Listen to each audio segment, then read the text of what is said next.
Let's go to your voicemail. Voicemail line open 24 hours a day. 219-2-DAVID-P. Here's a voicemail I received about jobs.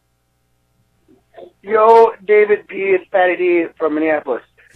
Just watching John Boehner bash our president, talking about how he's not creating jobs quickly enough, even though our GDP grew 2.2, which I think from around these other countries right now, that is phenomenal. And we're under 8%, which is kind of the whole bitching at the election.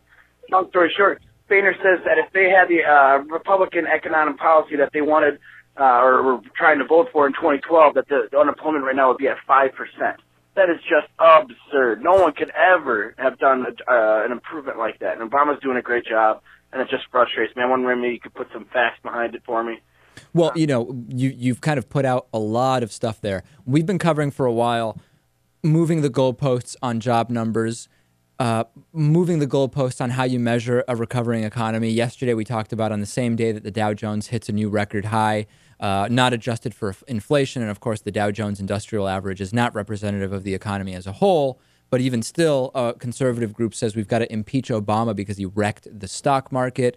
I mean, we've been talking about the unemployment numbers. I don't know that we can sum it all up, Louis, but over time, we've been picking apart all of the claims surrounding employment numbers. The 5% thing is just great. Unfortunately, we have a political system where hyperbole is rampant.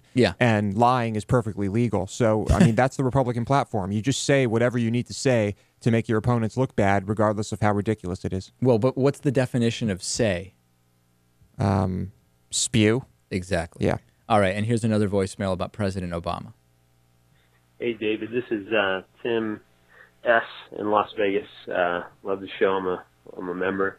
But anyhow, I just want to ask you guys, I might be one of these bitter progressives, but do you think that progressives or even liberals should be happy altogether with Barack Obama's presidency, or should they just be happy that it's Barack Obama outside of somebody else?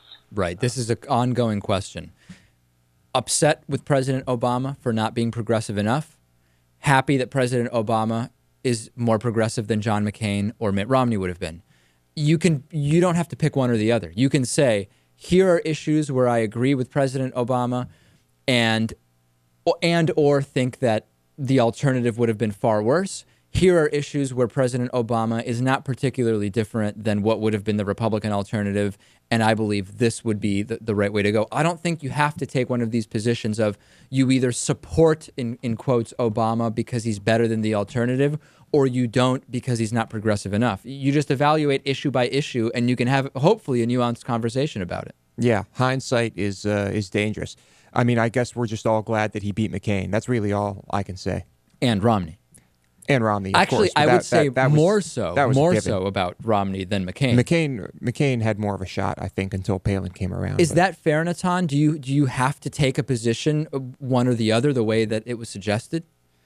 No, I think that you can easily make the case that he is a mainstream Democratic liberal, which is not very far left at all, but definitely the most liberal president since Jimmy Carter. And he was able to get certain things done that haven't been able to get done in the liberal agenda, like Obamacare. And also that he took over in a really tough economic time, and that sort of derailed what would have been a more broad liberal agenda, I think. On Monday, Queen of the birther movement, Orly Tates, will be back on the show. She's been avoiding interviews. We actually had a long email exchange where I had to kind of like convince her to be on the show because I want to find out when's Obama going to be kicked out of office because, of course, he, Indonesian, socialist, Kenyan, all that stuff. So we're going to talk to her. Also, she is a dentist, and I'm going to ask her some dental questions. Just, I figure, kind of mix it up a little bit. So don't miss that on Monday. It's going to be entertaining and a lot more stuff coming up. We will see you next week.